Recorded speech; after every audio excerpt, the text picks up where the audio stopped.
Bon, le Monopoly. Tout le monde connaît, on en a tous bouffé, et c'est encore un des jeux les plus vendus aujourd'hui. Il y a des Monopoly Fortnite, des Monopoly Star Wars, Street Fighter, Batman, il y a même des Monopoly floqués pour toutes les marques les plus débiles. C'est presque devenu un genre de produit dérivé, comme les jeux de cartes ou les tote bags. Il y a aussi des variantes, genre Monopoly Tricheur, Miss Monopoly pour les femmes, ça c'est un délire, on va en parler. Bref, c'est un grand classique. Il y en a qui détestent, il y en a qui ont juste mauvais goût, mais c'est pas la question. C'est ce jeu d'immobilier et d'enrichissement par la propriété foncière avec ses tas de grosses tunasses et son petit capitaliste à moustache. D'ailleurs, il y a un effet Mandela avec ce personnage, c'est-à-dire que beaucoup de gens se le représentent avec un monocle, alors que non. Pas du tout. Et c'est sans doute dû au fait qu'il a tout l'attirail du riche vintage et qu'on s'imagine qu'il a aussi le monocle qui va avec. Bon, et vous avez peut-être déjà lu ici et là que le jeu ultime du capitalisme, en fait, c'était au contraire un jeu contre le capitalisme. What a twist! Eh bien en fait, oui et non. Mais justement, c'est ça qui est intéressant, parce que ça illustre un truc très propre au jeu. Alors retour à la case départ, sans passer par la case prison.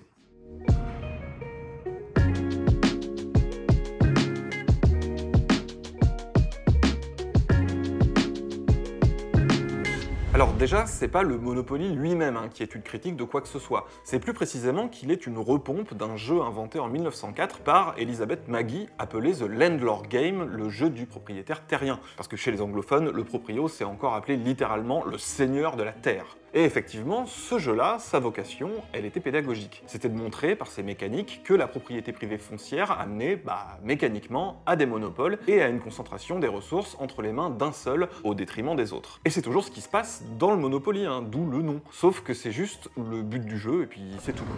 Il manque donc toute la critique qui allait avec le jeu de Lizzie Magie, et surtout la possibilité de jouer selon un autre mode appelé Prospérité, dont la mécanique vise au contraire à montrer que c'est plus profitable pour tout le monde de jouer avec une propriété foncière publique. Chose amusante, on a redécouvert cette histoire dans les années 70, quand un prof d'économie a créé un anti-Monopoly, sans savoir que c'était déjà un peu le sens du jeu d'origine. Le type adorait faire ça, il a aussi fait un genre de Monopoly basé sur les théories marxistes. Et il s'est pris un procès de Parker Brothers qui a duré 10 ans, et ça s'est un peu retourné contre eux, parce que ça a fait ressortir le rôle de Lizzie dans l'invention du jeu. Même si, déjà de son vivant, elle s'était fritée avec la boîte. La boîte Parker Brothers, pas la boîte du jeu en carton. C'est que la paternité du Monopoly, créée 3 décennies après le Landlord Game, a toujours été attribuée à un certain Charles Darrow. Et là, c'est vraiment 2 classiques en un. C'est le coup du vendeur itinérant, de chauffage dans son cas, qui tombe sur un truc au cours d'un de ses voyages, et il se dit « Eh mais il y a moyen de se faire grave du pognon là !»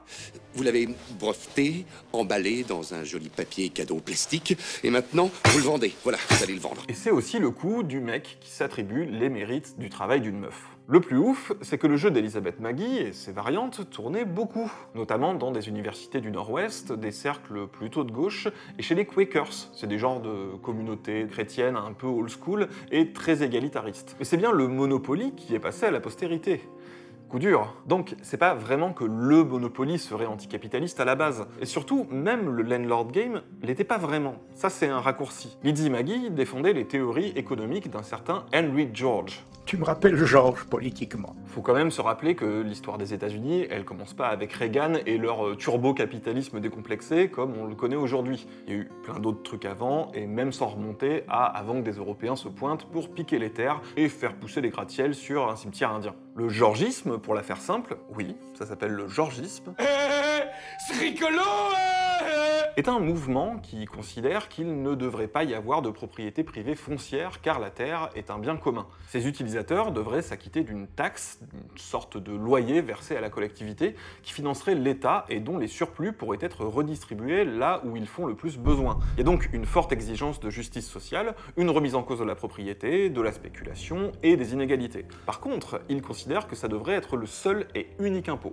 Rien sur le revenu, rien sur la consommation, rien sur le travail. Juste celui-là. Pour le reste, libre à vous d'accumuler des richesses dans un marché de total libre-échange.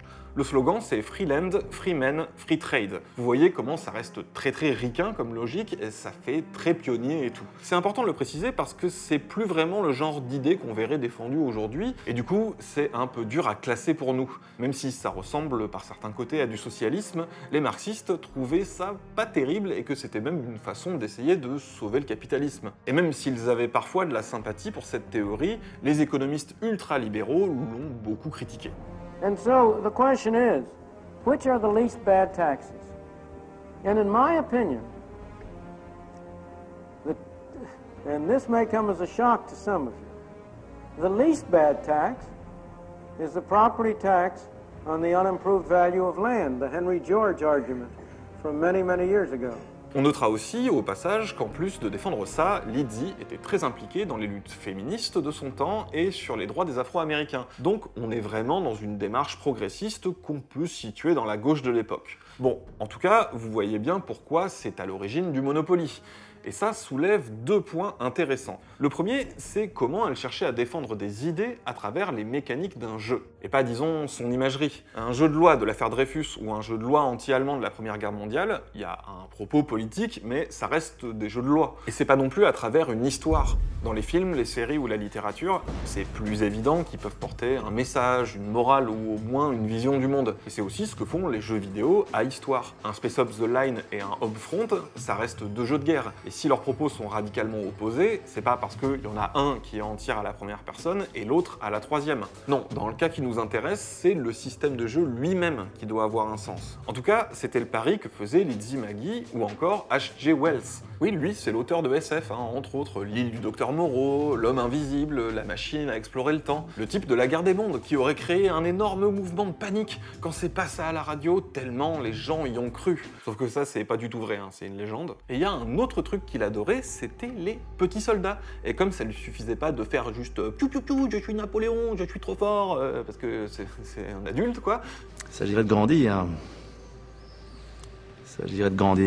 Il a inventé un système de règles pour jouer et qui s'appelle Little Wars et qui est considéré comme un des ancêtres des wargames, du style Warhammer et tout ça, avec les réglettes pour les distances ou la notion de morale des soldats. Et il se trouve que Wells était aussi connu pour être un socialiste, un internationaliste et un fervent pacifiste. Comme quoi, on peut tout à fait être pacifiste et adorer les jeux de guerre. Perso, j'ai fait toutes les manifs contre la guerre en Irak, tout en ayant une très belle armée de hauts elfes. Race de traître. Oui, alors en plus, je n'avais pas pris l'armée clairement la plus à gauche. Mais son jeu, c'était un truc d'escarmouche, d'où le nom, petite guerre. Et il disait que, normalement, si tu joues 4 fois, tu devrais comprendre pourquoi une guerre à grande échelle serait un des pires trucs possibles pour l'humanité. Et c'était quelques années avant la Première Guerre mondiale. Et pendant la Deuxième, les nazis voulaient le buter aussi. Donc c'est un peu comme avec le Monopoly. Un des papas des wargames modernes était un pacifiste qui pensait pouvoir rendre les gens pacifistes avec son jeu de société. Là aussi avec un succès limité. Je prendrai pas ce chiffre pour dire que c'est un échec. Ça n'a pas marché. Ça, c'est une idée que je trouve vraiment intéressante. Parce que c'est une façon d'exprimer quelque chose qui est propre au jeu.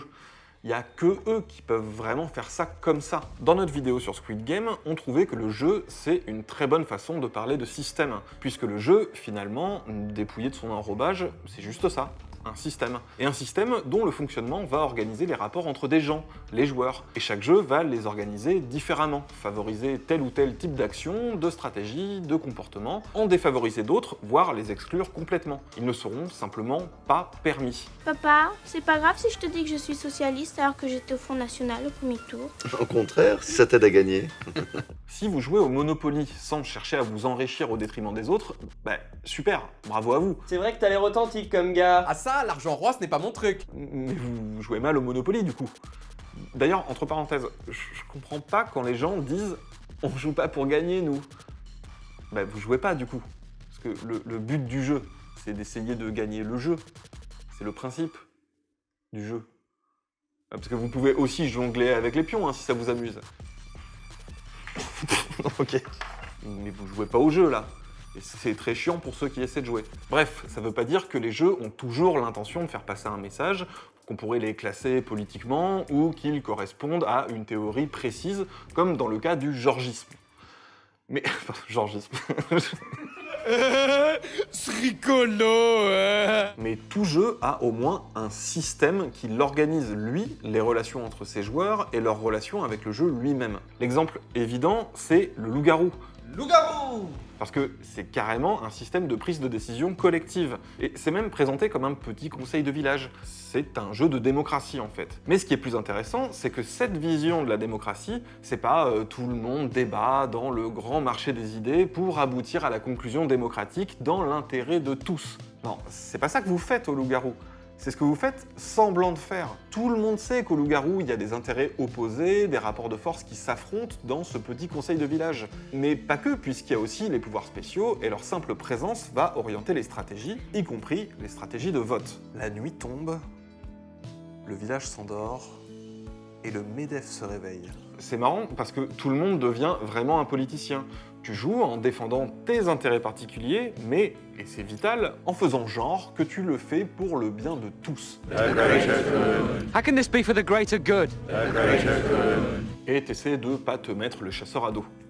C'est tout comme en vrai. Ta façon de jouer va avant tout être liée à ta position dans le jeu, ta carte qui au début te dit qui tu es. Et c'est seulement à partir de là et dans ce cadre que tu vas jouer selon ta personnalité ou tes envies. Dans les jeux en ligne, en équipe, s'il y a des rôles du style le type qui fait des dégâts, le type qui prend des dégâts, le type qui soigne les dégâts, tout ça, c'est pas juste parce qu'il y a des gens, ils sont comme ça quoi, ils aiment soigner des dégâts. Oui, toi, ta personnalité ou tes caprices du moment vont faire que tu vas jouer healer. Mais si ce rôle existe à la base, dans cette équipe, c'est parce que s'il n'y en a pas, tu perds, ou tu as moins de chances de gagner. Parce que le jeu, structurellement, favorise le fait d'avoir au moins un healer plutôt que d'avoir 12 tanks. À League of Legends, rien ne t'interdit formellement de faire une équipe avec juste des sacs à points de vie qui font 0 dégâts et sans un pet de soin. Mais ça se fait presque pas parce que ça n'est pas efficace pour gagner. D'ailleurs, dans ce jeu, maintenant, c'est lui-même qui te demande de choisir un des postes, mais avant, c'était même pas le cas. C'était un truc que les joueurs discutaient entre eux dans le chat, sans que rien ne les y oblige formellement, si ce n'est la volonté de mettre toutes les chances de leur côté. Et si personne voulait être jungler, eh ben,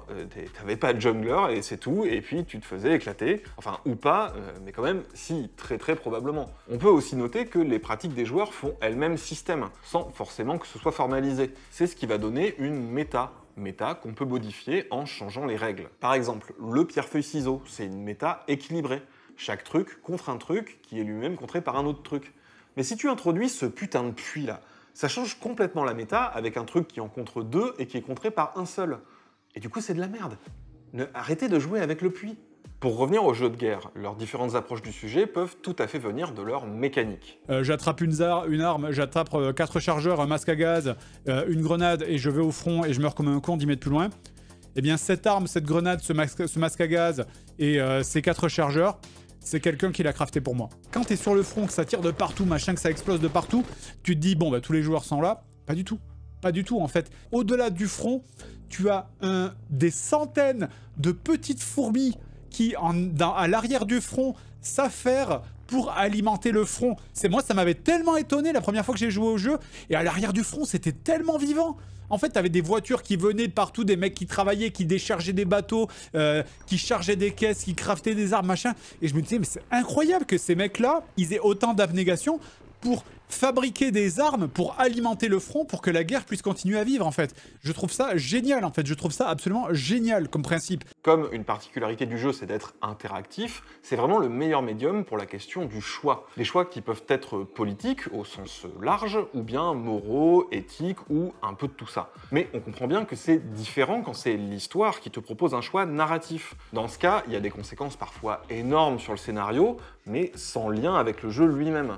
Tu vas pas risquer de perdre, ça va pas devenir plus dur ou que très superficiellement. Ça, en fait, c'est plus comme un questionnaire ou un test de personnalité. Un peu comme si on te posait plein de dilemmes du tramway. Est-ce que toi, tu sauverais une espèce autrefois hostile? Est-ce que tu garantirais le libre arbitre à des IA? Ou Ingrid, est-ce que tu baises? Des fois, ça va juste orienter ton style de jeu. Je vais vouloir jouer chaotique mauvais dans Donjons et Dragons parce que ça m'amuse et je vais devoir m'y tenir pour le roleplay. Les jeux Infamous, par exemple, proposaient de jouer plutôt gentil ou méchant, ce qui changeait l'expérience de jeu. Mais à partir de là, ça définit tous tes choix moraux. Si t'as décidé de jouer un gentil, t'as besoin de faire les choix gentils pour être plus fort. Et si t'as décidé de jouer un méchant, eh ben pareil. Les jeux peuvent proposer différents systèmes de morale qui vont modifier ta façon de l'aborder. Pour revenir au système d'alignement de Donjons et Dragons, dans le jeu Planescape Torment, tu le décidais pas au départ, comme dans les jeux donjons classiques. Il se définissait au fur et à mesure selon tes propres actions. Plus d'obligation de t'y tenir dans tes choix. Dans Tyranny, le jeu t'oblige à jouer dans le camp des méchants, mais en conservant des choix moraux au sein de ce camp. D'ailleurs, les développeurs étaient partis de l'observation tout à fait documentée que les joueurs ont tendance à faire les choix considérés comme bons. Même quand ils n'ont pas décidé de jouer un gentil, eh ben, ils vont quand même plus ou moins tendre petit à petit vers les choix qui les arrangent moralement.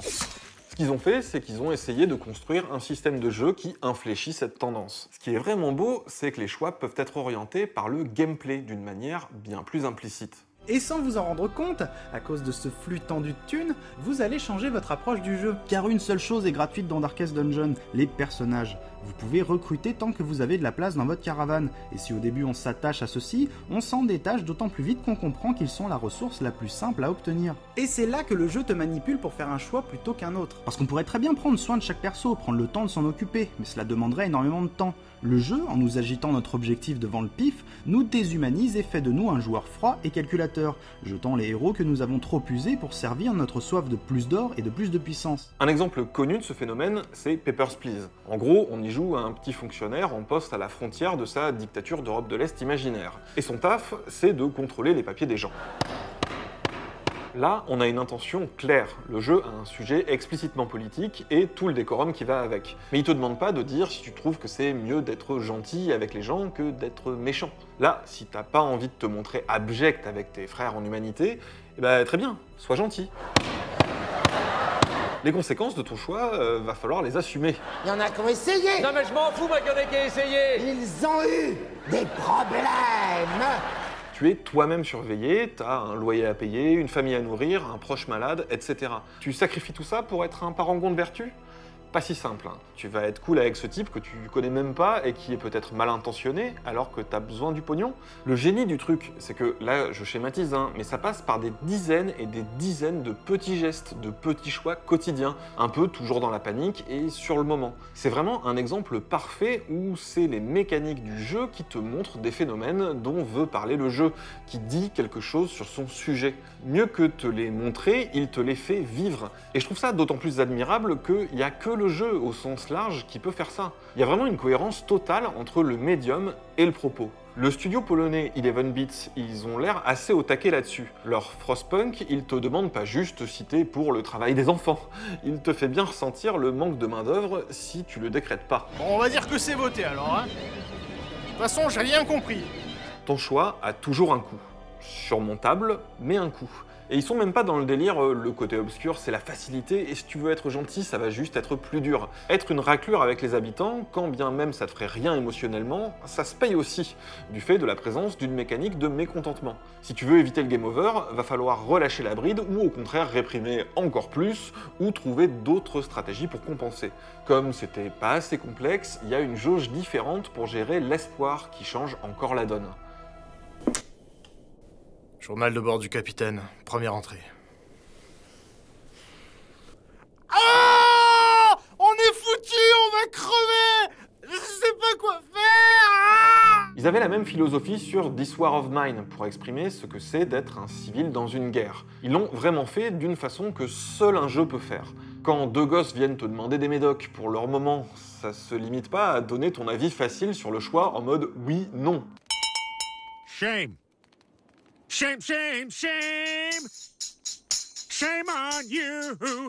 Ces médocs, tu les as peut-être pas, ou tu en auras besoin plus tard, ou tu as peut-être toi-même un malade et tu sais pas s'il va pouvoir s'en passer. Tu peux tout à fait vouloir les aider, mais choisir quand même de pas le faire, à cause du gameplay. Tu t'étais refusé à dévaliser ce couple de petits vieux qui ont une pharmacie pleine. C'est pas bien de dévaliser des petits vieux. Mais finalement, tu te dis que ces enfants en auraient peut-être plus besoin, non ? Il y a quelque chose d'assez vertueux là-dedans. Le jeu est à la fois plus intéressant dans ce qu'il essaie de dire et plus intéressant à jouer tout court. Tu pourrais tout à fait pas te laisser prendre par l'ambiance, t'en battre totalement les couilles et massacrer toutes les personnes sans défense pour leur piquer leur stuff, ce qui te faciliterait ta vie de joueur.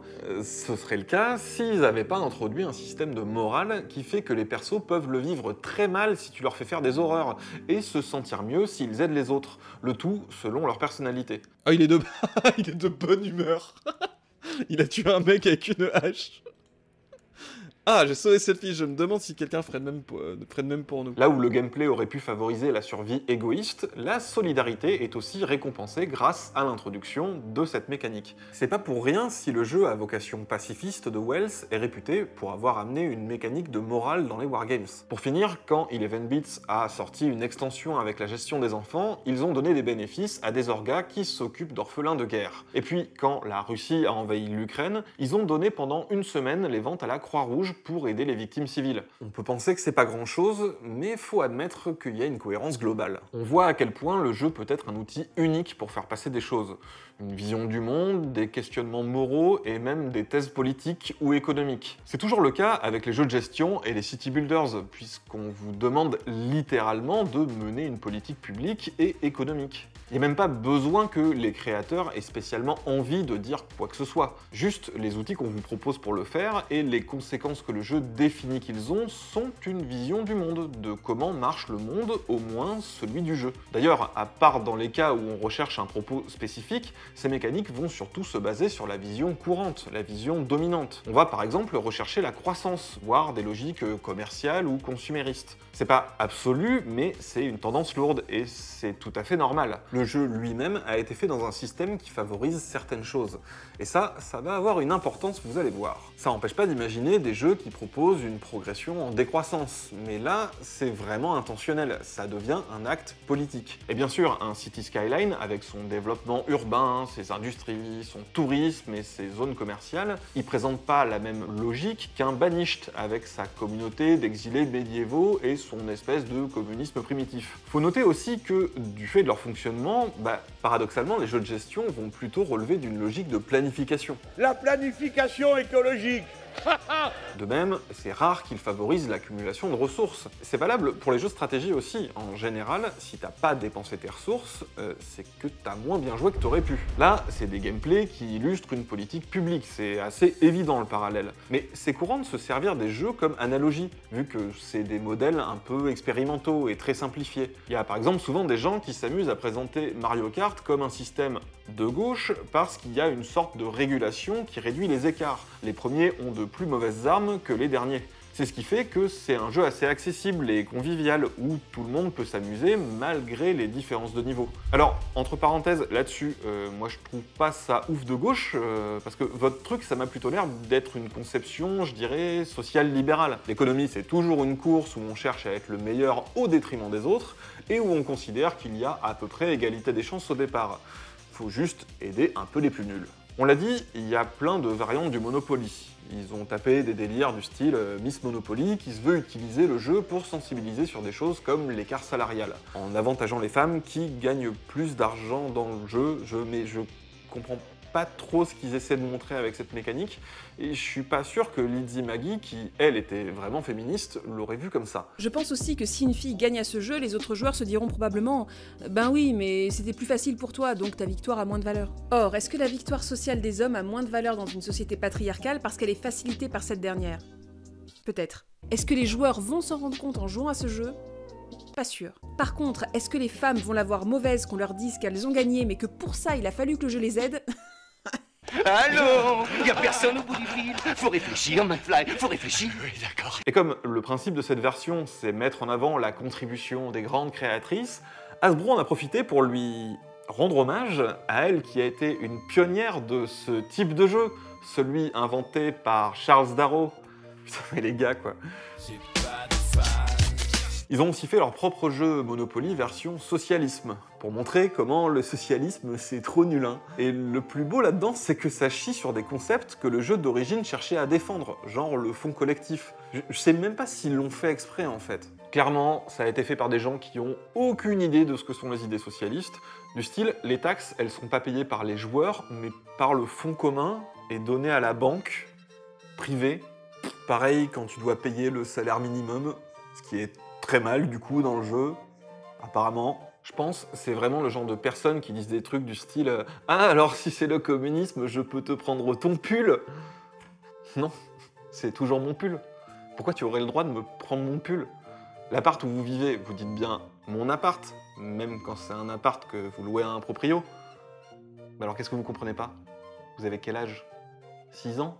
Tiens, et en parlant de ça, les Pinsons Charlot, c'est des chercheurs dont on a déjà parlé ici, avec Monique, qui dit des dingueries. Un truc de ouf. Et ils ont sorti une variante de jeu de loi qui mobilise des concepts de sociologie. Alors c'est pas un placement de produit, hein, promis. De toute façon, maintenant vous le savez, les placements produits, on les refuse tous, et ça c'est une autonomie financière qui nous est permise par les gens qui nous soutiennent sur le Partip. Donc n'hésitez pas à rejoindre le Partip, histoire qu'on puisse continuer à produire ces vidéos en payant les gens correctement. En plus du capital économique, comme d'habitude, le pognon quoi, ça introduit des notions comme le capital symbolique, culturel et social. C'est vraiment bon délire et ça montre très très bien par les mécaniques ce que ça veut montrer. Si vous voulez, il y a un joueur qui sera le dominant et il part avec un tel avantage et le jeu est tellement tourné en sa faveur que c'est hyper dur de le battre. Oh, monsieur Poutou, là. On parle pas comme ça. Je vous colle un procès, hein. Donc, bon, c'est ce que j'ai dit. Je l'ai dit. C'est pas impossible, on peut utiliser des syndicats, la grève générale, des régulations et des trucs pour le niquer. Mais c'est vraiment hyper dur. Résultat, c'est vachement rigolo au niveau pédagogique, mais c'est pas un jeu de ouf. Bah oui, le jeu est déséquilibré, c'est le principe. Il est volontairement cassé. Ce qui est super pour ce que ça veut montrer, mais pas génial niveau ludique. En vrai, il y a tellement d'autres jeux qui sont beaucoup plus fun à jouer. D'ailleurs, au passage, j'en profite pour remercier la Pharmacie Ludique, qui est le bar à jeux dans lequel on tourne, et qui est situé à Lyon 3e, et c'est très sympa. Donc voilà, moi je trouve que c'est des démarches super intéressantes, et il faudrait que ce soit plus mobilisé. Il y a tellement de potentiel. Par contre, est-ce que Wells, il a vraiment rendu des gens pacifistes avec son jeu ? Au final, ces mécaniques, elles se sont perpétuées dans les wargames, qui sont pas tellement là pour te vendre du pacifisme. Juste, le système de jeu, il est bien cool pour se faire s'entretuer des petits bonhommes. Et c'est marrant de faire s'entretuer des petits bonhommes dans les jeux. C'est ça la base. Le jeu d'Elisabeth Maggie, lui aussi, il a survécu sous sa forme Monopoly. C'est ça qui a plu aux gens. Et puis, c'est pas juste une histoire de méchante récupération capitaliste, hein. C'est pas toujours la faute du capitalisme. Des gens jouaient déjà à sa version Monopoly du jeu avant ça, et pas à sa version prospérité. Et ils s'en tapaient de ce qu'elle avait à montrer. C'était ça qui leur plaisait dans son jeu. Et c'est même comme ça que le créateur du Monopoly tel qu'on le connaît est tombé dessus. Pire, en 1910, elle avait proposé le jeu à Parker Brothers, qu'il avait refusé. Du coup, quand ça a commencé à se voir, parce que Lizzie, elle a gueulé hein, publiquement, ils ont continué à prétendre que si, c'était bien Darrow l'inventeur, tout en rachetant les droits d'un peu tous les jeux qui ressemblaient, dont le Landlord Game. Et elle le leur a vendu avec un autre jeu pour 500 balles et pas un pet de royalties. C'est que elle s'en foutait de s'enrichir. Ce qui lui importait, c'était de voir son jeu diffusé partout et avec lui, les idées qu'elle défendait.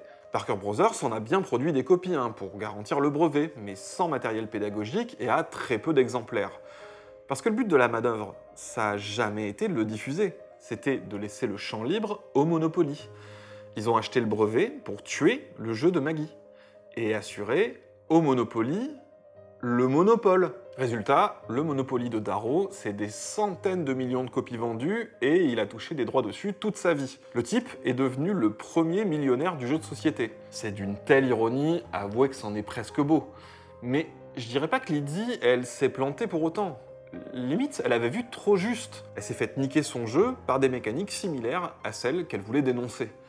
Elle a perdu la partie parce qu'elle avait raison sur le jeu auquel elle jouait. Y a pas de honte à perdre un jeu de merde.